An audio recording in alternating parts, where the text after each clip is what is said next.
So, isa din ba kayo sa may nabiktima ng auto-disburse na kahit na hindi nyo naman tinapos yung whole loan application process ay kabod-kabod na lang isinesend sa inyo yung pera papunta sa GCash account nyo? So, ang tanong, may karapatan ba kayo dito na isoli lang or isend sa kanila pabalik kung magkano lang yung natanggap nyo? So, ang sagot dyan ay meron. At ipapaliwanag ko yon sa may buong video na to.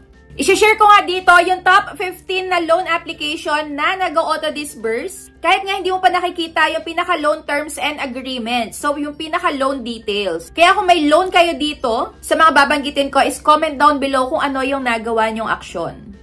So, personally nga is, na-try ko na din to na nag-apply ako sa may isang loan application. Tapos, hindi ko alam, bigla-bigla na lang pumasok sa my GCash account ko. So, nagawan ko na din to ng video. And base nga sa my experience ko, ay kinontak ko agad yung loan application na yun, which is yung top 1 natin, ang Metro Cash. So, kabod-kabod na lang sinend sa akin at napakalaki ng kaltas. Talagang sumakit yung ulo ko noon and hindi ako nakapagtimpe. In-email ko sila and sabi ko nga ay ibabalik ko kung magkano yung natanggap ko. Dahil wala naman talaga akong binigay na consent, wala akong inagreehan sa kanila para isend na lang nila sa akin kabod-kabod yung amount na yon. So, buti na lang ay nag-reply agad at umoo sila. Kaya yung ending, ayun, ibinalik ko kung magkano lang talaga yung natanggap ko and karapatan nyo yon. At ang next na i-share natin ay ang pera mo. Dahil ayon nga dito sa may nag-share na kanyang experience ay, nung pinindot nga niya yung apply, nag-automatic na na-disburse. So, bigla-bigla na lang daw nag-process at kabod na lang natanggap niya sa may GCash. Kahit na, take note, hindi mo pa daw nga alam yung loan term nila, basta na lang sinend sa my account mo. Tapos, ang masaklap daw doon,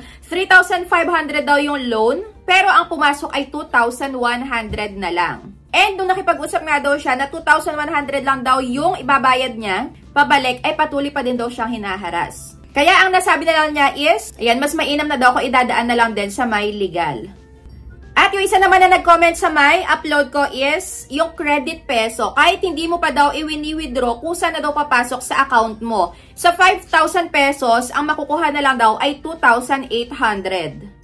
At ang next naman natin nga ay ang credit cash. Dahil sabi nga na nag-comment din sa aking upload, paano naman po yung sa akin? So, 4,500 daw ang loan na hindi naman daw niya in-accept pero pumasok pa rin daw yung pera. Kaya lang 2,500 plus na lang yung pumasok. So, biruin nyo yun, 4,500 yung iniloan mo sana, ilo-loan mo pa lang. Pero, 2,500 lang yung ipinasok. Ayan, nag-auto-disburse. And the next na nga natin ay ang cash mabilis. So, ito ay makulit nga daw. And nagpo-post nga daw to sa may social media. So, particularly sa may employer at barangay Facebook page. So, kung saan ka daw nag-work at nakatira. So, ito pa nga yung isa. Ayan, cash mabilis auto-disburse. So, dito ay grabe yung pananakot dahil pinagbantaan nga daw siya na kukontakin daw yung company na pinagtatrabahuhan niya. Pati yung pamilya niya at lahat ng nasa may contact list niya. And dahil nga daw sa may takot niya na mapahiya ay binayaran nga niya and nagulat na lang siya, nag-auto-disburse na naman ng bagong loan na hindi naman na daw niya in-applyan. So, 3,800 daw yung natanggap niya pero 5,500 yung pinababayaran. So, ilalagay ko nga yung mga batas na na-research ko about sa mga ganitong pangyayari dito sa may last ng video. Para may idea nga din kayo kung ano yung nalalabag nila. So, next na nga muna natin ay ang surety cash na nag-auto-disburse nga din. So, ayun, sinettle na daw niya yung payment, in-uninstalled na daw yung app, tapos, nagulat siya na may pumasok na pera. So, hindi naman daw siya nag-apply ng loan dahil binayaran na nga daw niya. Tapos, after mabayaran, bigla na lang daw ulit nag-auto-disburse. Kaya nga tama di ginagawa nyo na nanonood muna kayo ng mga all reviews dahil akala nyo iba pinopromote pero ginagawan nga ng review para makita nyo kung ano yung mga possible na ma-share nyo nga na information nyo sa kanila. Pero hindi naman pala legit sa dulo. So, eto naman nga yung sa may credit balance and Metacash. So, sabi dito, meron po bang same sa akin? Wala naman akong balak mag-loan, nag-fill out lang ako, tapos hindi niya alam, nag-auto-disburse sila. So, ito nga credit balance and Metacash. So, now, itatry daw niyang ibalik yung pera sa app nila. Ayaw naman mag-open ng payment area. So, please help me. So, dito naman, pwede nyo naman niyang i-email itong mga loan application na to. So, doon sa may Play Store or sa may iOS, meron sila dong email na pwede nyo nga silang makontak. So, ganun lang yung ginawa ko dati. And, ayun, in-email ko sila na ibabalik ko nga yung kung ano lang natanggap ko. And next na nga ay ang cash guard. So, sabi dito, wag nyo na daw tangkain mag-cash guard na go auto-disburse. So, kahit na ayaw nyo mag-loan, Grabe, 3 loan ang papasok with high interest. And same nga din daw sa may credit peso. So, hindi pa daw siya naglo-loan, pero 2 loan ang pumasok ngayon. So, sinoli daw niya, pero pinagbabayad pa ulit siya. Pero ayun nga, nag-send daw siya ng, ayan, pruweba dun sa may email na katunayan sinoli, pero hindi pa din daw siya tinitigilan sa may paniningil. So, kung ako sa inyo, i-off nyo na yung inyong SIM and magpalit na lang kayo kung ganyan na talaga napiperwisyo na kayo. Lalo na kung nabayaran nyo naman na okay na yon. Kung mangharas pa din sila, i-report nyo na lang din. And mahalaga nga na meron kayong screenshot na katunayang nakapagbayad kayo or isinoli nyo sa kanila para wala nang magawa yung agent na kulitin kayo. And next na nga ay ang Peso Q. So, nag-apply daw for loan, nag-fill out, pero hindi daw niya kinonfirm dahil malaki yung kaltas. Pero ngayon, pumasok siya sa GCash ko. So, ano daw yung gagawin niya? Hindi naman ako nag-confirm sa loan nila. So, grabe nga daw mangharas to and partner niya yung Peso Salon. And next na nga ay may tumatawag daw sa kanya at nagte-text na may utang daw siyang 3,000 sa peso pa utang kahit na-reject siya. So, eto naman, yung ganito. Tingnan nyo na lang din yung transaction nyo sa may GCash dahil baka hindi nyo lang din nakita na meron nga pala talagang pumasok. And kung ako sa inyo, ibalik nyo kung magkano lang din yung isinend sa inyo. Pero kung wala talaga, ipakita mo yung transaction mo na lang, i-screenshot mo and isend mo sa email nila. Katunayan na wala ka talagang natanggap. And next na nga ay ang peso here. Ito second to the last. So, kinlik daw niya yung VIP na 3,500 pero hindi pa niya ina-agree. So, ayun, may nag-send na daw agad-agad sa GCash niya na 2,100. O, diba? Talagang nakakaloka dahil sa 3,500, 2,100 na lang ang matatanggap mo.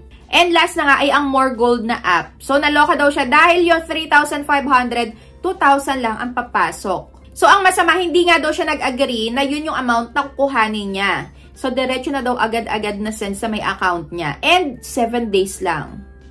So, dito nga ay meron ng batas na Republic Act number 3765 o Truth in Lending Act. At obligasyon nga daw ng nagpapautang na ipaliwanag at i-disclose muna yung loan amount, interest rate, charges and penalties, payment schedule at iba pang terms and conditions. So, bago magkaroon ng kontrata or bago i-disburse ang perang inuutang.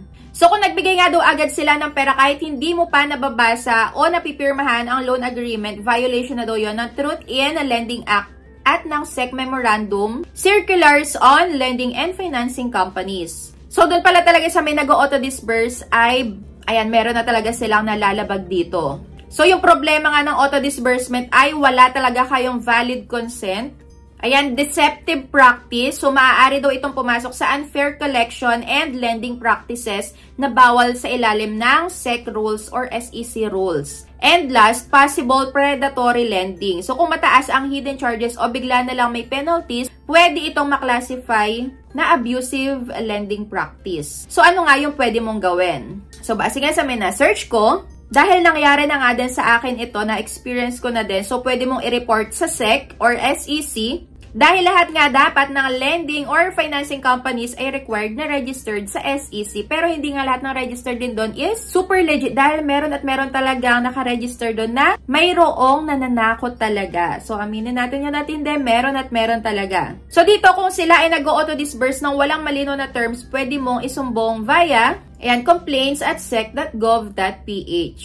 And last, pwede ka nga magpa-legal advice sa may PAW or Public Attorney's Office. So, pwede silang tumulong kung sakaling mauwi daw sa demand letter or harassment ng OLA. So, sa madaling sabi ay bawal ang auto-disbursement ng loan nang walang disclosure ng terms. So, may laban ng borrower dahil ito ay labag sa Truth in Lending Act at SEC regulations. So, ang pinaka-last ng tanong, may karapatan ba kayo na ibalik lang talaga kung magkano yung natanggap nyo? So, eto na yung sagot. So, base sa batas nga daw ng Pilipinas, talagang ni-research ko, may karapatan ang borrower na hindi tanggapin ang hindi malinaw o hindi napagkasundoang loan. So, lalo na kung walang consent o hindi na-disclose ang terms bago i-disburse. So, ito yung mga batayan nga sa may batas. Ayan, Civil Code of the Philippines. Para maging valido ang kontrata, kailangan ng consent ng parehong partido. Kung walang consent, dahil hindi mo nabasa or nalaman ng terms bago ipadala ang pera, ay voidable o pwedeng ipawalang bisa ang kontrata. And next, Truth in Lending Act. na obligasyon ng nagpapautang na i-disclose muna or ipinapakita muna nga sa inyo ng malinaw ang interest, ang charges, ang payment terms bago magbigay nga ng loan sa inyo. So, kung hindi daw nasunod, pwede mong igiit na wala kang obligasyon sa mga hidden charges at interest. Kaya ito nga yung ginawa ko, agad-agad in-email ko sila and sinabi ko nga sa kanila na hindi ko pa naman talaga ina-accept, wala pa akong ina-agrihan, bigla nilang ipinadala yung pinaka-amount. So, ang laki ng bawas, tapos ang laki din ng patong. So, ano pwede nyong gawin na borrower? So, ibalik lang ang principal, yung actual na natanggap at walang obligasyon sa interest or penalties dahil wala naman nga malinaw na kasunduan.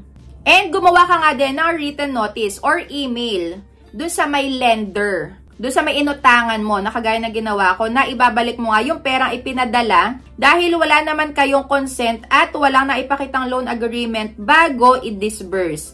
Kaya ayun, wala nga daw pananagutan sa anumang interest o penalty. Pero kung aabot na nga sa harassment, ayaw nilang pumayag, pwede nyo na silang i-report sa may SEC for abusive practices at sa NPC kung may privacy violations nga gaya ng pananakot gamit ang contacts mo. So ayun, may karapatan ka nga daw ibalik lang ang principal amount na natanggap mo at hindi ka dapat obligadong magbayad ng interest o penalty dahil wala namang consent o valid loan agreement. So, kung meron pa kayong tanong about dito sa may auto disburse, ay comment down below. And kung may hindi pa ako na isama, ay comment down below nga. Para maging aware nga din yung mga nagbabalak mag-apply kung ano possible nila na ma-experience dito sa my loan application na to. So, ayun lang. Thank you for watching and see you on my next vlog. Bye!